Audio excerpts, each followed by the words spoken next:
Second year में आज फिर एक नया क्वेश्चन लेकर आए हैं हम बच्चों।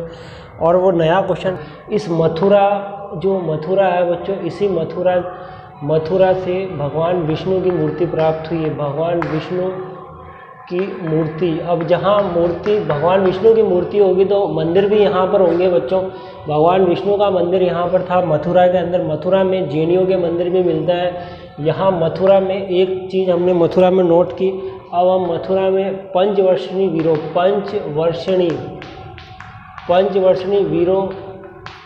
की मूर्तियाँ भी यहाँ से हमें प्राप्त होती है। पंचवर्षिणी वीरों की मूर्तियाँ भी हमें प्राप्त होती है। और शेर निर्मित सबसे पहला उदाहरण कहाँ से मिलेगा? शक जो था उसका क्या नाम था? सोडास उसका नाम था। और शक सोडास के काल में यहाँ पर जो है भगवान विष्णु की मूर्ति प्राप्त हुई है। भगवान विष्णु की मूर्ति यहाँ से प्राप्त होती है। और मोराकूप अभिलेख, यहाँ से कौन सा अभिलेख प्राप्त होता है बच्चों? यहाँ से मोराकूप अभिलेख प्राप्त होता है। कौन सा अभिलेख प्राप्त होता है? मोराकूप अभिलेख प्राप्त होता है। तो हिंदू मंदिर स्थापत्य कला में सबसे पहले जो है शैल निर्मित मंदिर का उदाहरण हमें कहाँ से प्राप्त हुआ है? ये शक सोडास का विष्णु भगवान की मूर्ति है। और यहाँ पर कौन सा है? मोराकूप अभिलेख है। कौन सा अभिलेख है बच्चों? मोराकूप अभिलेख है। पंचवर्षिणी वीरों की मूर्तियाँ मिली है। भगवान विष्णु की मूर्ति मिली है। किसकी मूर्ति मिली है? भगवान विष्णु की मूर्ति मिली है। अब हम देखेंगे कि अब आगे की जो है भगवान विष्णु की मूर्तियों का उल्लेख कहाँ और कौन सी जगह पर होता है। भगवान विष्णु का उल्लेख यहाँ आप ध्यान दीजिए। यहाँ तो ये जो है भगवान विष्णु की मूर्तियाँ हमें कहाँ से मिलती हैं, तो मैंने यहाँ लिख दिया बच्चों विष्णु भगवान के मंदिर और मूर्तियाँ जो कहाँ से प्राप्त हुई है। क्योंकि जहाँ मूर्तियाँ हैं तो वो उल्लेख मिलता है विल्सन का गुप्तकालीन अभिलेख। तीसरा नंबर इंदौर का ताम्रपत्र अभिलेख से भगवान विष्णु के मूर्तिकला का उल्लेख मिलता है। यहाँ गुप्तकाल प्राचीन भारत के इतिहास में आपने गुप्तकाल को पढ़ा होगा बच्चों। प्राचीन भारत के इतिहास में मैं आपको बता दूँ गुप्तकाल का जो पहला राजा जो था वो श्रीगुप्त था। गुप्तकाल का पहला राजा कौन था? श्रीगुप्त था। श्रीगुप्त के बाद चंद्रगुप्त प्रथम आता है। चंद्रगुप्त प्रथम के बाद में समुद्रगुप्त आएंगे। और समुद्रगुप्त के बाद में आप देखो कुमारपाल आता है। कुमारपाल का इतिहास भी मैं आपको एक बार बता दूं बच्चों। कुमारपाल जो थे उन्होंने नालंदा विश्वविद्यालय की स्थापना की थी। नालंदा विश्वविद्यालय के कुलपति कौन थे? आर्यभट्ट। मध्यकालीन भारत की संस्कृति के ज्योतिष विद्या में, खगोल विद्या में, गणित क्षेत्र में, तंत्र क्षेत्र में आर्यभट्टिका है, दशगीतिका है। जो आर्यभट्ट जो थे जिनका महाराष्ट्र के नर्मदा और गोदावरी नदियों पर जिनका जन्म हुआ था, और अशमक महाजनपद जो था वहाँ गोदावरी और नर्मदा नदी पर महाराष्ट्र के अशमक नामक स्थान पर आर्यभट्ट का जन्म हुआ था। आर्यभट्ट ने पाई का सिद्धांत दिया था।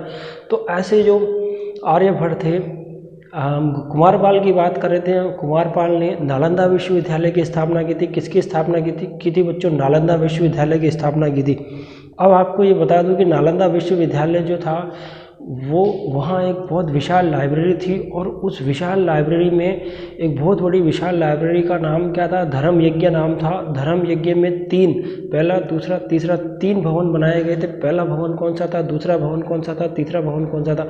रतन रंजक पहला भवन था। रतन दधी दूसरा भवन था। रतन सागर तीसरा था। ये पिछली वीडियो में मैंने आपको डिटेल से इसका अध्ययन करवाया था। कुमारपाल ने नालंदा विश्वविद्यालय बनाया था। नालंदा विश्वविद्यालय में विशाल लाइब्रेरी को मैंने अभी बताया धर्म यज्ञ कहते थे। क्या कहते थे बच्चों? धर्म यज्ञ कहते थे। धर्म यज्ञ में 3 भवन थे। मैंने अभी आपको थोड़ी देर पहले बताए थे 3 भवन के नाम। रतन सागर है, रतन दधी है, रतन रंजक है। 3 नाम थे। बाद में दिल्ली सल्तनत का जो वंश, दिल्ली सल्तनत में दिल्ली का संस्थापक कौन था? कुतुबुद्दीन ऐबक था। कुतुबुद्दीन ऐबक ने क्या करा बच्चों? कुतुबुद्दीन ऐबक के समय में कुतुबुद्दीन बिखतियार काकी ने नालंदा विश्वविद्यालय को एक महल समझ लिया था और उसके अंदर आग लगा दी थी। और 3-4 दिन तक इतना धुआं निकला, इतना पूरा वातावरण धुआं हो गया था, प्रदूषण फैल गया था, धुआं निकल रहा था। नालंदा विश्वविद्यालय जल के राख हो गया था। वहाँ पर रखी गई बड़ी बड़ी पांडुलिपियाँ, किताबें, लाइब्रेरी, बड़े बड़े भवन सब जलकर नष्ट हो गए थे। हमें जो इतिहास मिलना चाहिए वो इतिहास हमको मिला नहीं था। वैसे भारत को 3 भागों में बांटा गया है। भारत के इतिहास को प्राग ऐतिहासिक काल जिसमें पत्थर के औजारों का अध्ययन किया जाता है, आद्य ऐतिहासिक काल जिसमें बुस्टो फेडरल लिपि सिंधु घाटी सभ्यता का इतिहास देखा जाता है और तीसरा जो है धर्मेंद्र साहित्य ब्राह्मण साहित्य ऐतिहासिक काल में अभी जो हम पढ़ रहे हैं वो ऐतिहासिक काल का अध्ययन कहलाता है। यहाँ बच्चों ये इतिहास है बच्चों, इतिहास में एक नहीं बहुत सारी चीज़ों का आपको अध्ययन करने को मिलेगा। और आप यहाँ देख रहे हैं मूर्तिकला यानी भगवान विष्णु का हम उल्लेख कर रहे हैं यहाँ पे। यहाँ कुमारपाल का मैंने अभी अभी आपको जिक्र किया था और ये भगवान विष्णु का मंदिर है। अब गुप्त काल में जो मूर्तिकला का विकास हुआ था तो गुप्त काल की हम चर्चा करेंगे कि गुप्त काल में जो मंदिर बनाए जाते थे वो किस तरह के मंदिर बनाए जाते थे। तो अब हम यहाँ देखिए एक चीज़ और है बच्चों, गुप्त काल के अंदर मैंने आपको पहले बताया था कि गुप्त काल में ये गांधार कलाकार मथुरा कला का विकास हुआ था। गांधार कला किसे कहते हैं, मथुरा कला किसे कहते हैं, इसका आपने पिछली वीडियो में जाके आप डिटेल से अध्ययन कर सकते हो। पिछली वीडियो में अभी भी थोड़ा हल्का हल्का मैं आपको गांधार कला और मथुरा कला का पूरा हल्का नहीं पूरा डिटेल से एक बार पूरा रिपीट कर दूंगा। लेकिन पहले हम मूर्तिकला की बात कर रहे हैं। गुप्तकालीन मंदिर यहाँ देखिए बच्चों, गुप्तकालीन मंदिरों में ये सबसे पहले मैंने यहाँ क्या बनाया बच्चों, मैंने यहाँ एक मंदिर बनाया है और इस मंदिर के ऊपर शिखर भी है। ये यहाँ पे गर्भगृह बनाया मैंने। यहाँ ये मंदिर का एक बढ़िया अलंकृत गेट है जिसमें प्रवेश द्वार है।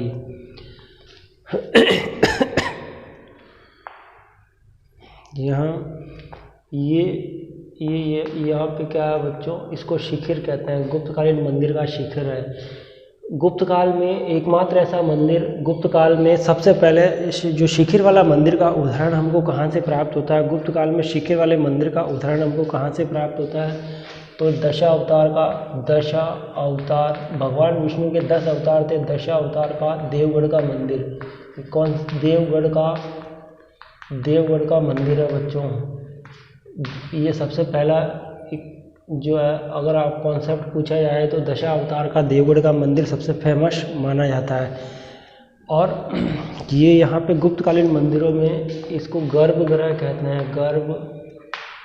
गर्भगृह, यहाँ गर्भगृह में अंदर मूर्ति रखी जाती थी।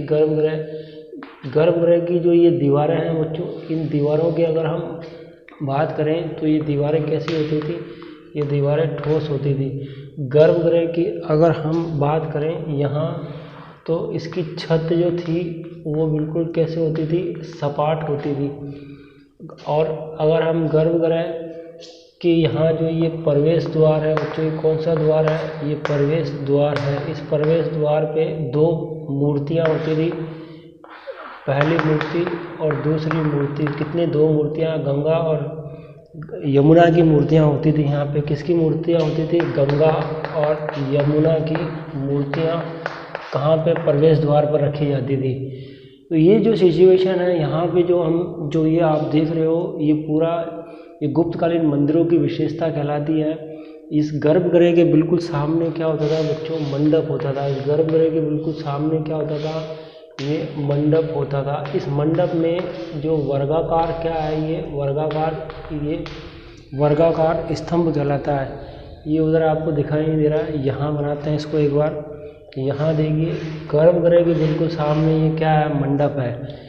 मंडप, गर्भगृह के सामने क्या होता था, मंडप होता है। मंडप में यहाँ अंदर वर्गाकार, ये वर्गाकार क्या है, इस वर्गाकार को स्तंभ कहते हैं। इसको क्या कहते हैं बच्चों, स्तंभ कहा जाता है। तो ये जो सिचुएशन है ये गुप्तकालीन मंदिरों की विशेषता कहलाती है। ये किसकी विशेषता कहलाती है, गुप्तकालीन मंदिरों की विशेषता कहलाती है। अब गुप्तकालीन मंदिरों की विशेषताओं में गर्भगृह जो होता है वो कहाँ बना होता है, ये चबूतरे पर बना हुआ होता है। कहाँ पर बना हुआ था बच्चों, चबूतरे पर।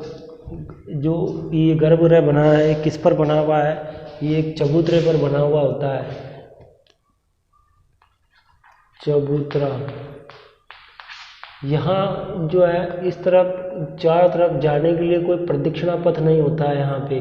ये ध्यान रखना है कि गुप्तकालीन मंदिरों में जैसे स्तूप जो होता है, स्तूप के चारों तरफ जाने के लिए प्रदक्षिणा पथ होता है, वेदिका होती है, हर्मिका होती है ना, छत्रक होता है। ऐसी व्यवस्था जब हम स्तूप को पढ़ेंगे तो हम उसका डिटेल से स्तूप का अध्ययन करेंगे, लेकिन यहाँ ऐसी कोई व्यवस्था नहीं है। यहाँ आपको ये दिख रहा है, इसको एक बार वापस मैं रिपीट कर देता हूँ। गुप्तकालीन मंदिरों की जो विशेषता है, यहाँ सबसे पहले देखिए गर्भगृह कहते हैं, और इस गर्भगृह के यहाँ पर भगवान की मूर्ति यहाँ रखी जाती है अंदर, गर्भगृह के अंदर। और इसकी दीवारें जो होती है वो ठोस होती है, इसकी छत जो होती है बिल्कुल सपाट होती है।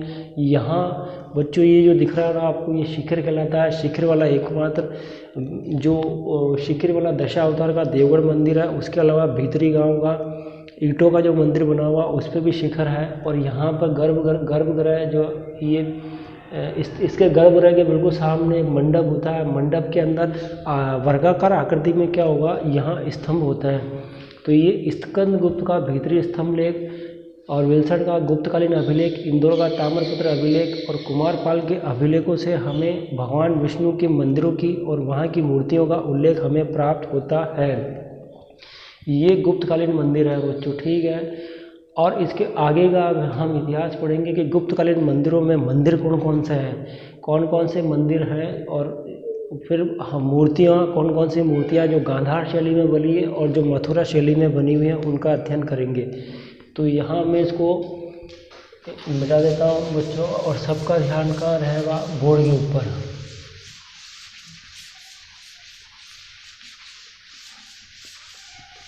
गुप्तकालीन जो मंदिर हैं उनमें, गुप्तकालीन मंदिरों में यहाँ देखिए पहला मंदिर देवगढ़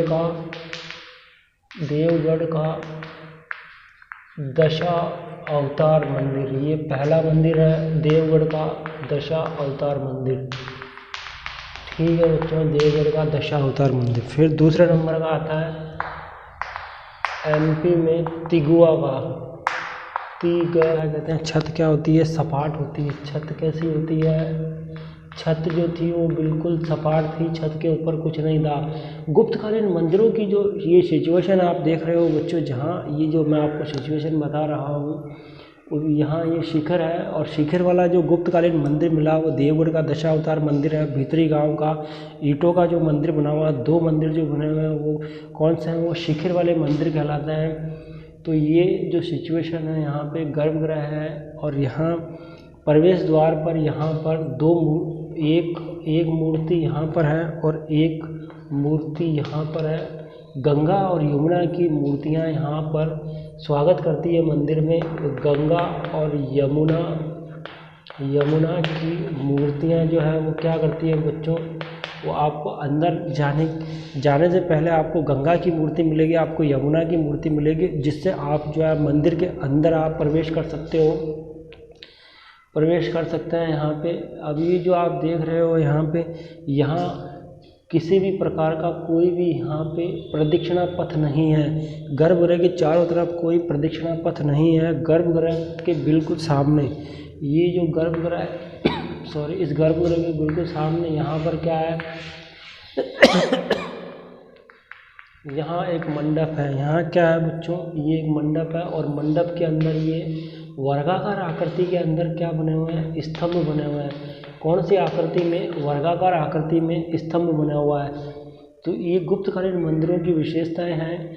गुप्तकालीन मंदिरों की विशेषताओं में अभी बताया मैंने आपको कि यहाँ कोई प्रदक्षिणा पथ नहीं है। प्रवेश द्वार पर गंगा और यमुना की 2 जो है प्रवेश एंट्री करते हैं, तो यहाँ 2 मूर्तियाँ बनी हुई है गंगा और यमुना की। यहाँ गर्भगृह के बिल्कुल सामने जस्ट अब हम देखते हैं तो यहाँ एक मंडप बना हुआ है। मंडप में एक वर्गाकार आकृति का एक स्तंभ बना हुआ है। छत जो हमें कैसी दिखाई दे रही है, गर्भगृह की सपाट दिखाई दे रही है। यहाँ ऊपर एक शिखर बना हुआ है। ये दीवारें जो है बिल्कुल ठोस होती है। गर्भगृह के अंदर भगवान विष्णु की मूर्ति रखी जाती है। शिखर वाला जो मंदिर होता है, शिखर वाला जो मंदिर है उसका नाम क्या है, देवगढ़ का दशावतार मंदिर। शिखर वाला जो मंदिर है उसका क्या नाम है बच्चों, देवगढ़ का देवगढ़ का दशा अवतार मंदिर, ये कौन सा मंदिर है? देवगढ़ का दशा अवतार मंदिर। शिखर वाला एक दूसरा मंदिर कौन सा है? शिखर वाला दूसरा भीतरी गांव का ईंटों का मंदिर। ये गुप्तकालीन जो मंदिरों की विशेषताओं को देखने के बाद अब हम आगे कि गुप्त काल में जो कौन कौन से मंदिर बनाए गए थे उन पर हम चर्चा करेंगे। गुप्तकालीन मूर्तियाँ जो थी उसमें गांधार शैली और मथुरा शैली की हमने पिछली वीडियो में आपको बहुत अच्छे से बताया था। हमने चर्चा भी की थी कि गांधार शैली उत्तर पश्चिम भारत की जो शैली होती है वो गांधार शैली होती है, और भारत के जो बिल्कुल उत्तर प्रदेश में मथुरा नाम से जो शहर बसा हुआ है, मथुरा काल में महात्मा बुद्ध की जो मूर्तियाँ बनाई गई थी वो मथुरा शैली कहलाती है, मथुरा शैली कहलाती है। बच्चों यहाँ हम गुप्तकालीन मंदिरों की विशेषताओं को बड़े ध्यान से हमने समझा है। अब गुप्तकालीन मंदिरों में गांधार जो कला है वो पूर्ण रूप से कौन सी कला कहलाती है बच्चों? गांधार कला पूर्ण रूप से एक विदेशी कला कहलाती है। कौन सी कला कहलाती है? एक विदेशी कला कहलाती है, क्योंकि उसमें ईरानी और ग्रीको रोमन शैली का मिश्रण होता है। प्राचीन काल में रोम साम्राज्य था, पश्चिमी रोमन साम्राज्य था, पूर्वी रोमन साम्राज्य था। पूर्वी रोमन साम्राज्यों पर मुसलमानों ने हमला कर दिया था, वहाँ पूर्वी रोमन साम्राज्य पूरी तरह से नष्ट हो गया था। अब पश्चिमी रोमन साम्राज्य के लोगों को पूर्वी रोमन साम्राज्य जाने के लिए मना कर दिया था। मुसलमानों ने कहा कि नहीं, आप पश्चिमी रोमन वाले आप पूर्वी रोमन साम्राज्य की तरफ नहीं आ सकते हो, क्योंकि वहाँ अब मुसलमानों का अधिकार हो गया था। अब वहाँ पर जो कुस्तुरतुनिया वाला जो क्षेत्र था वो पूरा समाप्त हो गया था। अब भौगोलिक खोजों की शुरुआत हो गई थी, वहाँ वर्ल्ड के अंदर भी धर्म सुधार आंदोलन प्रारंभ हो गया था। और भौगोलिक खोजों के आधार पर वास्को डी गामा ने 1498 ईस्वी में भारत की खोज की थी। क्रिस्टोफर कोलंबस ने अमेरिका की खोज की थी, और पेड्रो कार्विल ने ब्राज़ील की खोज की थी। और दक्षिणी अफ्रीका का अंतिम छोर कैप ऑफ गुड्स की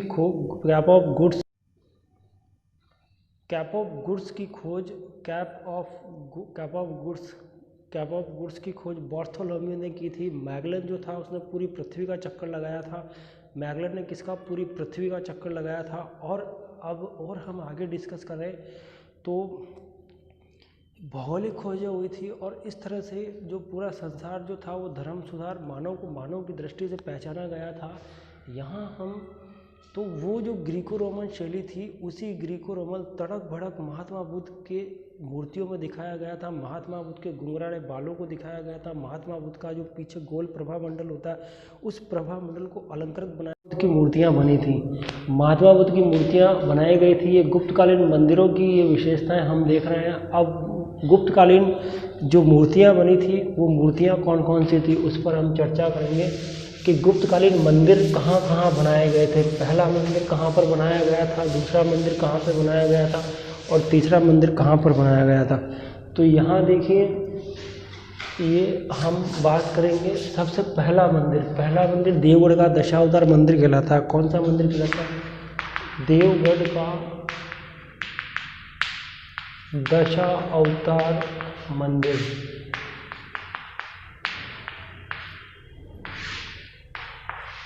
ये देवगढ़ का दशा अवतार पहला मंदिर है जो शिखर युक्त मंदिर था। ये कौन सा मंदिर था बच्चों? ये शिखर युक्त मंदिर कहलाता था। दूसरे नंबर का जो मंदिर है वो है तिगुआ का विष्णु मंदिर। कौन सा मंदिर है बच्चों? तिगुआ का विष्णु मंदिर। ये दूसरे नंबर का गुप्तकालीन मंदिरों में तिगुआ का विष्णु मंदिर माना जाता है। अगर मैं गुप्तकालीन जो मंदिरों की विशेषताओं में तीसरा मंदिर कौन सा है बच्चों? गुप्तकालीन मंदिरों की विशेषताओं में तीसरे मंदिर का नाम आता है सिरपुर का लक्ष्मण मंदिर। कौन सा मंदिर है? सिरपुर का लक्ष्मण मंदिर। ये कौन से नंबर का मंदिर है? ये तीसरे नंबर का मंदिर है। अगर चौथे मंदिर की हम बात करें बच्चों तो गुप्तकालीन बौद्ध साहित्य के अंदर जो 4 नंबर का मंदिर है